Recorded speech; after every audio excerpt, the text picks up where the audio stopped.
this is where the Fuji folks are screwing up.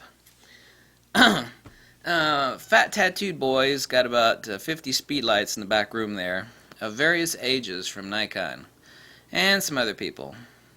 Nikon been making speedlights for a long time. A really long time. All these people that have like switched to Fuji, or people that just like got into Fuji, or people that have Fuji, they're like, I used to have a Nikon system, and it was speedlights, and I just upset Fuji for.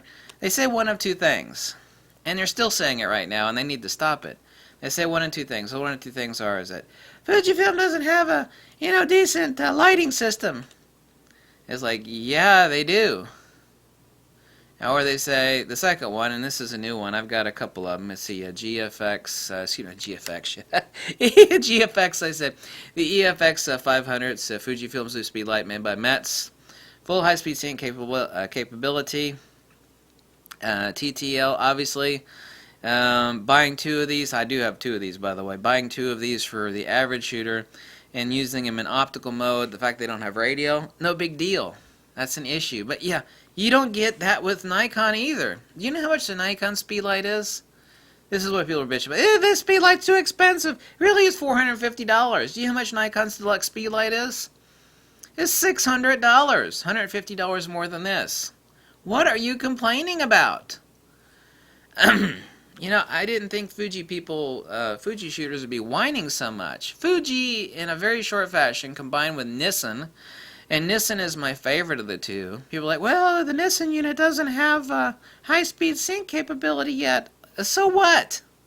I got high-speed sync capability here.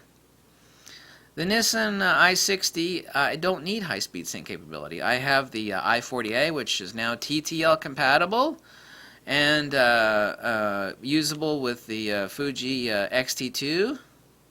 I have full wireless TTL and radio control over the Nissan units with the Air Commander. It is a well-built small unit with a guide number of 60. Really awesome little unit. It's also got a couple neat little advantages that the EFX 500 doesn't have. That unit, the i60A, is $330 or $339. $450 on this. This unit too, by the way, is so much better designed as far as the layout and the menu systems than Nikon. It's absolutely absurd. If you actually eliminate out optical slave functions between multiple speedlights, the real owner's manual on this thing is only 47 pages, and it's in huge print. The entire functionality of this speedlight is not oppressive like it is for Nikon. It is not intimidating. Nikon speedlights, to someone that's not familiar with them, are incredibly intimidating. So all these Fuji people that are bitching that Fuji's new speedlight system is too expensive, it's absolutely undeniably nonsense. The notion that Fujifilm doesn't have sufficient light. You see all these studio strobes back here? Guess what? They work exactly the same on any camera. Manual, power control. Light meter, by the way, light meter. So it doesn't matter. So I have any Nikon speedlight I can use in manual mode or automatic mode, which actually has a little sensor on the front right here for automatic shutdown. I could use any old Nikon speedlight on a Fuji. That's what I have been doing until this unit came out. No issues. I have high-speed sync capability with Fujifilm now, with speedlights. I could use any studio strobe I want with Fuji. I have options between the awesome Nissan speedlights and their radio control capability, which I've made training videos on those. I have the EFX 500, which does perfect high-speed sync of flash capabilities with 5 stops of compensation, plus or minus, no less, on the Fujifilm X-T2. It works beautifully. What are you complaining about now? Fuji, in extremely short order, while they were delayed on this speedlight by about 5 months, almost 5 months, you have everything now. There's nothing to complain about. If you're complaining about the price, you're insane. $450 versus $600. Yeah, I'm pretty sure the other one's $150 more. There is nothing now And this is a statement you need to stick in your brain. There's nothing now in the Fuji system that doesn't exist that, you know, that you're saying that, well, Canon's got that, but Fuji does. That doesn't exist anymore. It's over with. Nikon's been working on speedlight systems now for decades.